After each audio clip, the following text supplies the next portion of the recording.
አራየ ስልጣኖ ላዕለ ሞት፣ ስልጣኑን በሞት ላይ አሳየ። በስመ አብ ወወልድ ወመንፈስ ቅዱስ አሐዱ አምላክ አሜን። በዓለም ላይ የምትኖሩ ኦርቶዶክሳውያን የእግዚአብሔር ልጆች ሰላም እግዚአብሔር ይብዛላችሁ። ገብረ መስቀል ሚዲያ ነው። በየሳምንቱ የዕለተ ሰንበት የወንጌል አገልግሎት የምናቀርበውን ከዚህ በመቀጠል እናቀርባለን። ከትንሣኤው በኋላ አምስተኛው እሑድ አምስተኛው ሰንበት ላይ ደርሰናል። ይሄ የቤተክርስቲያናችን እንግዲህ የቅዱስ ያሬድ ስርዓትና ትውፊት ነው። አጠቃላይ ባለ ሀምሳ ወርሃ ትንሣኤ ዘመነ ትንሣኤ ይባላል።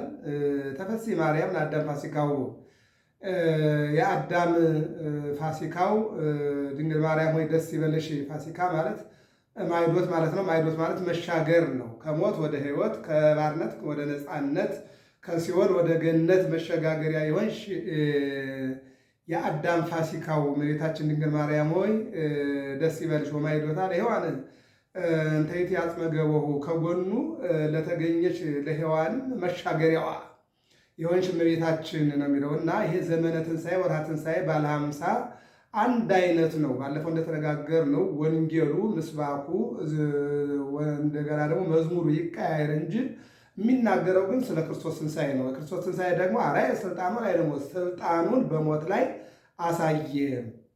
ሞት ይዘው ዘንድ አልቻለም። ይልቅም ደግሞ ሐዋርያው ቅዱስ ጳውሎስ ቆሮንቶስ 15 ላይ ሞት ወይ መውጊያ ወዴት አለ? አሸናፊነትስ ወዴት አለ? ድል አድራጊነትስ ወዴት አለ? ድንጋይ በላዩ ላይ ተቀመጠ፣ የገባይ ተመቃብር ወይም ደግሞ የመቃብር ጠባቂዎችስ ጥበቃ ወዴት አለ? የሰዎችስ ኃይል ወዴት አለ? ይልቁንም አራየ ስልጣኖ ላዕለ ሞት፣ እግዚአብሔር አምላክ ወይም እግዚአብሔር ወልድ መድኃኔ ዓለም ኢየሱስ ክርስቶስ በሞት ላይ ስልጣኑን አሳየ። 5500 ዘመን በሰው ላይ ነግሶ የነበረውን በዚህ በሮሜ 5:12 ላይ በአንዱ አዳም ሞት መጣ፣ በዳግማዊ አዳም በመድኃኔ ዓለም ሕይወት ተገኘ ይላል። እነሆ ሞትን ገሎ ሲኦልን በርብሮ ነፍሳትን ከሲኦል ወደ ገነት መለሰ ነው የሚለው እና አራየ ስልጣኖ ላዕለ ሞት፣ የእግዚአብሔር አምላክ ስልጣኑን በሞት ላይ አሳየ ይላል። ንጉሠ ነገሥት እግዚአጋይስት፣ የነገሥታት ንጉሥ፣ የአማልክት አምላክ፣ የጌቶች ጌታ አራየ ስልጣኖ ላዕለ ሞት፣ በሞት ላይ ስልጣኑን አሳየ፣ በሞት ላይ ኃይሉን ገለጠ፣ በሞት ላይ አሸናፊነቱን አሳየ። የዮሐንስ ራእይ ምዕራፍ 19 ላይ እንዲህ ይላል፣ የጌቶች ጌታ የአማልክት አምላክ የነገሥታት ንጉሥ ይላል። አሁን አንዳንድ ጊዜ ኢየሱስ ጌታ ነው፣ ኢየሱስ ጌታ ነው ይላሉ ዓለማውያን። እንደው በተለያየ መልኩ ስንመለከት እኛ እንደዚያ ኦርቶዶክስ እንደዚያ ብላ አይደለም የምትገልጸው። የጌቶች ጌታ የአማልክት አምላክ የነገሥታት ንጉሥ ብላ ነው። ጌታማ እኮ ጣዖትም ጌታ ተብሏል። ጌታማ እኮ ሳራም አብርሃምን ጌታዬ ብለዋለች። ጥሩ ጥሩ ሴቶች እኮ ጌታዬ፣ ጥሩ ጥሩ ወንዶች እኮ እመቤቴ ይባባላሉ እኮ። ይሄ አያስደንቅም። ዋናው ግን የጌቶች ጌታ የነገሥታት ንጉሥ የአማልክት አምላክ አራየ ስልጣኖ ላዕለ ሞት፣ በሞት ላይ ስልጣኑን አሳየ ነው የሚለው። ዘይሴብሕዎ ሊቃነ መላእክት፣ መላእክት የሚያመሰግኑት እማመ ተፈጥረ ዓለም እስከኔሁ ዘይሴብሕዎ መዓልተ ወሌሊተ ወይመስሎሙ ለመላእክት ዘሰብሕዎ ለእግዚአብሔር መጠነ መንፈቀ ለዕለት። ዓለም ከተፈጠረ ጀምሮ እነሆ ሲያመሰግኑት የደቂቃ ደቂቃ ያመሰገኑት የማይመስላቸው ቅዱሳን መላእክት ዘይሴብሕዎ ሊቃነ መላእክት፣ መላእክትና ሊቃነ መላእክት የሚያመሰግኑት ወልደ እግዚአብሔር አምላክ እግዚአብሔር ወልድ አራየ ስልጣኖ ላዕለ ሞት፣ ስልጣኑን በሞት ላይ አሳየ። አሁን መላእክት የሚያመሰግኑት ምን እያሉ? ኢሳይያስ 6 ላይ ቅዱስ ቅዱስ ቅዱስ እያሉ 24 ሰዓት የሚያመሰግኑት ምስጋናቸው ኑሯቸው፣ ምስጋናቸው ልብሳቸው፣ ምስጋናቸው ሕይወታቸው፣ ምስጋናቸው ጾታቸው የሆነላቸው ቅዱሳን መላእክት የሚያመሰግኑት እግዚአብሔር አራየ ስልጣኖ ላዕለ ሞት፣ ስልጣኑን በሞት ላይ አሳየ ነው የሚለው። ይሰግዱ ሎቱ ቅድሜሁ በፍርሃት በመንቀጥቀጥ የሚሰግዱለት የሚሰግዱለት በፍርሃት በመንቀጥቀጥ የሚሰግዱለት እግዚአብሔር አርአየ ስልጣኑ ላይ ደግሞ ስልጣኑን በሞት ላይ አሳየ። ይቤሎሙ ኢየሱስ ለአይሁድ ኢየሱስም አይሁድን እንዲህ አላቸው ይላል። መቼ? ይሁዳ 30 ብር ተቀብሎ እነሆ ሁሉንም ሰብስቦ ይዟቸው ሲሄድ በፊቱ ላይ ይሁዳና አይሁድ ፊት ለፊቱ ቆሙ። ሐሙስ በምሴተ ሐሙስ በምሽት ማለት ነው። ሄዱና ይሁዳ መሪያቸው ነው፣ ይሁዳ አመልካች ነው፣ ይሁዳ የሚያሳይ ነው፣ ይሁዳ የሚያቀባብል ነው፣ ይሁዳ አሳልፎ ሰጭ ነው፣ የትንቢት መፈጸሚያ ነው። ይዟቸው ሄደና አይሁድ በፊቱ ላይ ቆሙ። በጣም ብዙዎች ናቸው። ሲቆሙ ጌታችን እንዲህ አላቸው። ይቤሎሙ ኢየሱስ ለአይሁድ ኢየሱስም አይሁድን እንዲህ አላቸው። ይህ ቃል በመጽሐፍ ቅዱስ ብዙ ጊዜ ተብሏል። ለምሳሌ እናንተ ምልክት ትፈልጋላችሁ፣ ምልክት ግን ከዮናስ ምልክት በስተቀር ሌላ አይሰጣችሁም። እኔም አባቴም ትናንት አባቴም ያደርጋል እኔም አደርጋለሁ እያለ ሁልጊዜ ይላቸው ነበር። ነገር ግን አይሰሙም። መስማትን ትሰማላችሁ፣ ነገር ግን አታስተውሉም። ይሰሙታል፣ ግን አያስተውሉት። የሚነግራቸው ካለማስተዋላቸው የተነሳ ደግሞ ሳቱ። ስለማሰሙ ትስታላችሁ ስለተባለ ማለት ነው። ለአይሁድ እንዲህ አላቸው። አመ ይሕዝዎ በይእቲ ሌሊት፣ በዚያች ሌሊት ሊይዙት በመጡ ጊዜ፣ በዕለተ ሐሙስ ሊመጡት ተሰብስበው ሊይዙት በመጡ ጊዜ፣ ይሄ ምንድነው? ዱላ ገጀራ ይዘው ተሰብስበው በመጡ ጊዜ አመ ይሕዝዎ በይእቲ ሌሊት፣ በዚያች ሌሊት ሊይዙት በመጡ ጊዜ ተናገሮም ወይቤሎሙ፣ ተናገራቸው እንዲህም አላቸው። ተናገራቸው እንዲህ ብሎም ተናገራቸው። ከመሰራቂ መጻእክሙ ተሃዙኒ በመጥባሕት፣ ሌባ እንደምትይዙ፣ ሌባ እንዳያችሁ፣ ሌባ እንደተመለከታችሁ፣ እንደ ወንበዴ እንደ ሽፍታ ጎመድና ዱላ ይዛችሁ ወደ እኔ ትመጣላችሁን? አመ ይሕዝዎ በይእቲ ሌሊት። ተናገሮም ወይቤሎሙ፣ ተናገራቸው። ከመሰራቂ መጻእክሙ፣ ሌባ እንደምትይዙ፣ ወንበዴ እንደምትይዙ፣ ሽፍታ እንደምትይዙ ጎመድና ዱላ ይዛችሁ ጅራፍ ይዛችሁ መጣችሁን? ኦ ትዕግሥቱ አርምሞት፣ ምን አይነት ትዕግሥት ነው! ምን አይነት ዝምታ ነው! በፈጠረው ፍጥረት ይልቁንም ደግሞ እሱ እንዲሰለጥኑና እሱ በክህነትም እሱ በተለያየ መልኩ እንዲያገለግሉት የሾማቸውና እንዲያገለግሉት ያደረጋቸው ያለ እግዚአብሔር ፈቃድ እንኳን የሰው ልጅ ሰይጣንም አይኖርምና ሊቃናቱን እንደ ሊቃናት፣ ካህናቱን እንደ ካህናት፣ መኳንንቱን እንደ መኳንንት እግዚአብሔር አምላክ ያለ እግዚአብሔር ፈቃድ የሚሾምም ያለ እግዚአብሔር ፈቃድ የሚያስተዳድርም ያለ እግዚአብሔር ፈቃድ እንኳንስ ሀገርን እንኳንስ ማህበረሰብን ቤተሰቡን እንኳን ማስተዳደር ስለማይችል በዚያ በተሰጣቸው ጸጋና ስልጣን መጓዝ ይችሉ ሊይዙ ሲመጡ ታገሳቸው። ምን አይነት ትዕግስት ነው! ምን አይነት ዝምታ ነው! ምን አይነትስ ደግሞ ይቅርታ ነው ይልና በፍቅረ ዚአነ መጽአ እስከ ለሞት፣ በፍቅር እስከ ሞት ድረስ እኛን ወዶ። ይሄ ነው የዮሐንስ ወንጌል ምዕራፍ 15 ላይ አልቦ ዘያቢ እምዝንቱ ፍቅር፣ ዘያቢ አልቦ እምዝንቱ ፍቅር፣ ከዚህ የሚበልጥ ፍቅር ለማንም የለውም ይላል። ራሱን ስለ ወገኖቹ፣ ስለ ወዳጆቹ፣ ስለ ልጆቹ አሳልፎ መስጠት። ሰው ለሰው ብር ሊሰጥ ይችላል። ሰው ለሰው ዋስ ሊሆን ይችላል። ጠበቃ ሊሆን ይችላል። ደም ሊለግስ ይችላል። ነገር ግን እኔ ልሙትልህ አንተ ኑር የሚል የለም። እናትም አባትም ልጅም የለም። ነገር ግን መድኃኔዓለም እኔ ልሙትላችሁ እናንተ ኑሩ፣ ስለ ብዙዎቹ እርሱ ሞተ፣ አንዱ ሞተ ተብሎ ተነግሯል። እና እነሆ ምን አይነት ፍቅር ነው! በፍቅረ ዚአነ መጽአ እስከ ለሞት፣ እኛን ወዶ ፈቅዶ መጣ። እንደውም ምንድን ነው የሚለው? ሀበ እልያሁ መጽአ ወእልያሁ ሰይተወክፉ፣ ወደ ወገኖቹ መጣ፣ ወገኖቹ ግን አልተቀበሉትም፣ ይልቁንም ይሙት አሉት ነው የሚለው። እንደገና ደግሞ እስመ አፍቀሮ እግዚአብሔር ለዓለም፣ እግዚአብሔር ዓለሙን ወዷልና፣ የወደደው ዝም ብሎ ነው። ምንም ስራ ስላለው ምንም ፍቅር ይቅርታ ስላለው ሳይሆን ዓለሙን እንዲሁ ወዶታልና። ወመጣ ወልዶ አንድያ ልጁን አሳልፎ እስከሚሰጥ ድረስ እግዚአብሔር ዓለሙን እንዲሁ ወዶታልና አለ የሚለው። ወዶታልና ሰውን ወዶ እግዚአብሔር የመጣባቸው 3 መስመሮች አሉ ይላሉ ሊቃውንት። የመጀመሪያው የፍቅር ጉዞ ነው። የፍቅር ጉዞ የሚጀምረው አዳም ላይ ነው። አዳምን አይቴ አለው ከአዳም እንድን ወፀዎ እግዚአብሔር ወይቤሎ ለአዳም አይቴ አልበከ እግዚአብሔር አዳምን ጠራው ይላል ዘፍጥረት 3:10 ላይ እግዚአብሔር አምላክ በፍቅሩ ይጠራል። ምንድነው? በሰኮና ብሲ በሰው ዱካ እየተጓዘ አዳም ድምፁን ሰማው ይላል። የፍቅር ጉዞ ነው አንደኛው። ሁለተኛው ደግሞ ምንድን ነው? እነሆ በማኅፀነ ድንግል ማርያም ሊያድር ሊወለድ የመጣው ያ የአዳም ጉዞ ዳግማዊ አዳም ሊወለድ መጣና በፍቅር ማለት ነው የገጠመው። ሁለተኛው ምንድን ነው? ሞት ነው፣ መከራ ነው፣ ሞት ነው፣ ግርፋት ነው። ሁለተኛው ሊሞት ቀራንዮ ራሱን አሳልፎ ለሞት መስጠቱ ማለት ነው። ሶስተኛው በመስቀል ላይ የሞተው አምላክ በፈሰሰው ደሙ በተቆረሰው ስጋው ለዓለምን ሰላም ሰጠ። ወገብረ ሰላም በደመ መስቀሉ በደሙ ፈሳሽነት ሰላምን ሰጠ ይላል። ስለዚህ የክርስቶስ ጉዞ ፍቅር፣ የክርስቶስ ጉዞ ሞት፣ የክርስቶስ ጉዞ ሰላም ነው ማለት ነው። እና ምንድን ነው የሚለው? በፍቅረ ዚአነ መጽአ እስከ ለሞት እኛን ወዶ እኛን ፈቅዶ ለእኛ ብሎ እስከ ሞት ድረስ በፍቅር መጣ ነው የሚለው። ወንሕነኒ ንግበር በዓለነ ቅድስተ ፋሲካ በሐሴት እኛም ለየት ያለች በዓልን በደስታ እናድርግ፣ የደስታ በዓልን እናድርግ። ወንሕነኒ እኛም ዛቲ ፋሲካ ዕለተ በርሁ አካ ይቺ ፋሲካ የብርሃን የመሻገር ፋሲካ ናትና በደስታ ይችን በዓል እናክብር። ግበሩ በዓለ በትፍሥሕት በዓላችሁን በደስታ አክብሩ።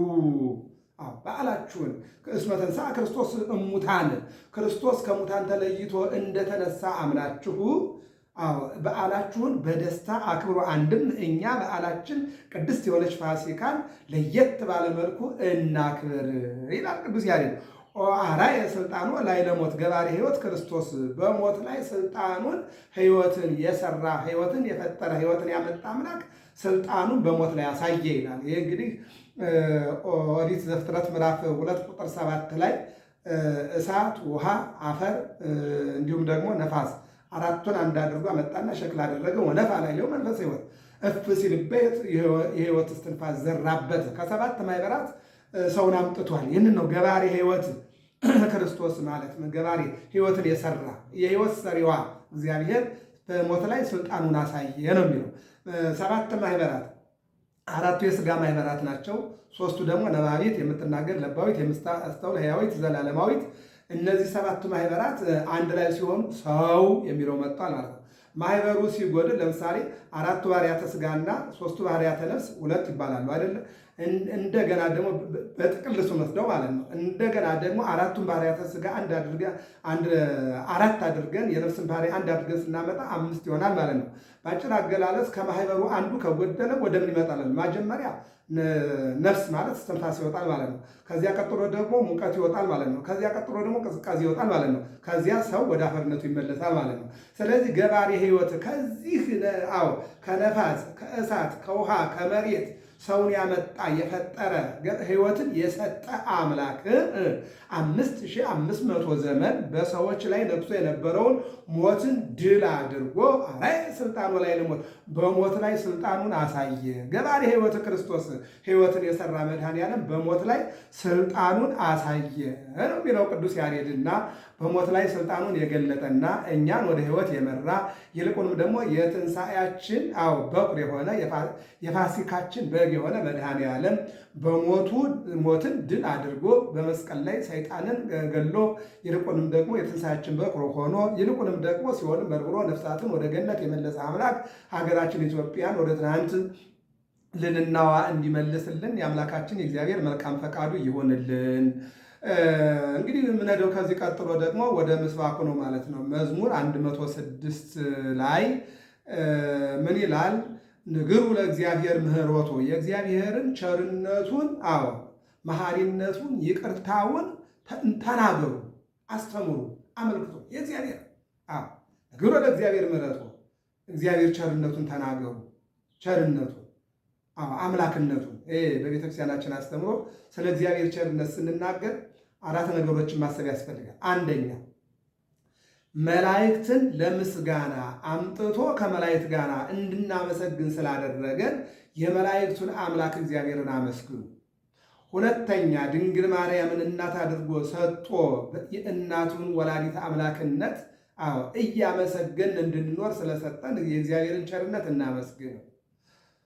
ሶስተኛ እነሆ ጻድቃን ሰማዕታት የበረቱትን ተመልከቱ ይላልና የበረቱ አማን መነኑ ሰማይ ጣዕማ ለዛ ዓለም የዓለምን ጣዕም የናቁ ዓለሙንም ፍትወቱንም ሁሉንም ንቀው እግዚአብሔርን አክብረው እኛ ደግሞ የእግዚአብሔርን ክብር እንድንመለከትና እንድንጸና ያደረጉ ጻድቃን ሰማዕታትን እንድናስብ።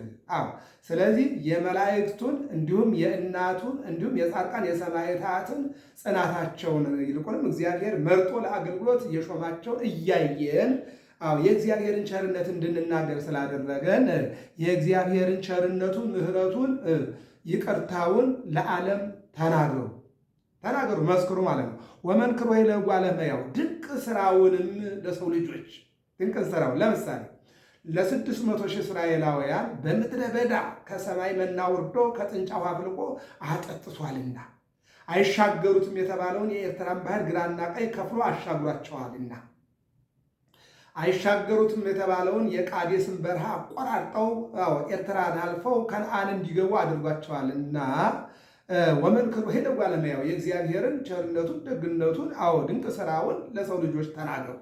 ይልቁንም በሁለት ዓሣ በ5 እንጀራ 5,000 ሕዝብ መግቦ 12 ሞሰብ ወይም ቅርጫት ወይም ደግሞ ትሪ እንዲነሳ አድርጓልና የእግዚአብሔርን ቸርነቱን ድንቅ ስራውን ለሰው ልጆች ተናገሩ ይለናል።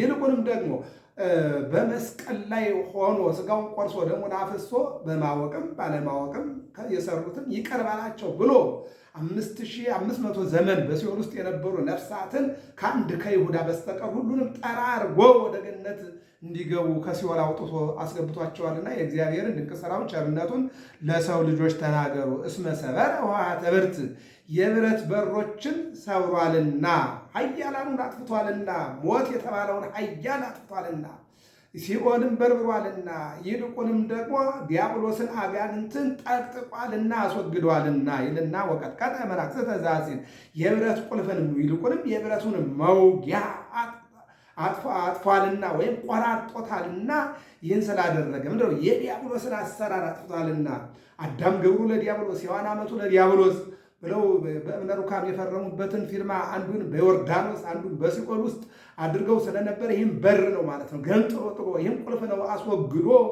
በዮርዳኖስ ያለውን በጥምቀቱ በሲኦል ያለውን በመስቀል ላይ ሆኖ አስወግዷልና የዲያብሎስን የብረት መዝጊያ የዲያብሎስን የብረት ቁልፍ የሰው ልጆች ብርሃን እንዳያዩ የሰው ልጆች ከእግዚአብሔር ጋር እንዳይኖሩ ያደረገበትን አሰራር አስወግዷልና ወተወክፎሙ ፍኖተ ጌጋዮሙ ይህን አድርጎ ከበደል መንገዳቸው የሰው ልጆችን መልሶ ተቀብሏልና የእግዚአብሔርን ግሩ ለእግዚአብሔር ምሕረቱ የእግዚአብሔርን ምሕረት ተናገሩ። አራየ ስልጣን ላይ ለሞት በሞት ላይ ስልጣኑን አሳይቷልና የእግዚአብሔርን ካህሊነቱን የእግዚአብሔርን ቸርነቱን የእግዚአብሔርን ይቅርታውን ለሰው ልጆች ተናገሩ ነው የሚለው ምስባኩ።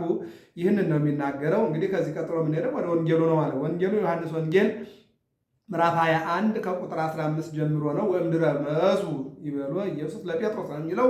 ምሳም ከበሉ በኋላ ጌታችን ኢየሱስ ለስምዖን ጴጥሮስ እንዲህ አለው ይላል። እንግዲህ በሉቃስ ወንጌል ምዕራፍ 24 ቁጥር 45 ላይም ምንድነው ያየነው? 11ዱን በቤት ውስጥ ሰላምታ ሰጥቶ ግንባሩን፣ ደረቱን፣ እግሮቹን፣ እጆቹን የተወጋውን ካሳየ በኋላ ጎኑን ካሳየ በኋላ የሚበላ የላችሁም ወይ ሲላቸው የተጠበሰ ዓሣና የማር ወለላ አቅርበው ለእሱ አቅርበውለት ያው ባርኮላቸዋል። ዋናው ነገር ግን እነሱ መግቧቸዋል ነው። በዛሬው ላይ ደግሞ እንግዲህ የምናየው ይሄ ዮሐንስ ወንጌል እንደ ቅድምድሞች ስናየው መሆን የነበረበት ታሪኩ የመጀመሪያው በ5 ዮሐንስ ወንጌል ምዕራፍ 21 ቁጥር 1 ጀምሮ እስከ 15 ይሆንና የወዲያኛው ደግሞ ፋሲካ ላይ ደግሞ ይሄኛው ቢቀጥል መልካም ነበረ። ግን የታች ቤቱ የመጣንበት አብይ ጾም አጠቃላይ ይሄ ስለሆነ በዚህ ነው ነው እንጂ ሌሊቱን ሙሉ ሲደክሙ አድረው የሚበላ አጠው አሳ አጠው ጧት ላይ መድኃኔዓለም ተገኝቶ አሳ እንዲያገኙ አድርጎ መግቧቸዋልና ከዚያ የቀጠለ ወንጌል ነው። እኛው በሳምንት እንማረዋለን። ዞሮ ዞሮ ግን ወንጌሉ ከዚያ የቀጠለ ስለሆነ እነሱ ሌሊቱን ሙሉ ሲደክሙ ቢያድሩ አላገኙም። እሱ ግን በቀኝ በኩል ጣሉ ሲላቸው አገኙ። እነሱ ገና ተጠብሶ እንበላለን ወይ እያሉ ሲያስቡ የተጠበሰ አሳ አገኙና ያንን መገባቸው። እዚህ በኋላ ነው ይሄ ወንጌል የሚቀጥለው። ምን ይላል? ወንድረመሱ ምሳም ከበሉ በኋላ ጌታችን ኢየሱስ ስምዖን ጴጥሮስን የዮና ልጅ ስምዖን ሆይ ከነዚህ ይልቅ ትወደኛለህ ያለው። እንግዲህ የማቴዎስ ወንጌል ምዕራፍ 26 ላይ እንዲህ የሚል ቃል አለ 34 ጀምሮ እረኛው ይመታል፣ በጎቹ ይበተናሉ ማለት እኔ እያዛለሁ እናንተ ትበተናላችሁ ማለት ነው። ይልቁንም ደግሞ ትግቡ ወጸልዩ ከመ ይትባኡ ውስተ መንሱት፣ ተግታችሁ ጸልዩ ወደ መከራ እንዳትገቡ፣ እንዳትበተኑ፣ እንዳትክዱ፣ አናውቀውም እንዳትሉ እያለ ያስተምራቸው ነበረ።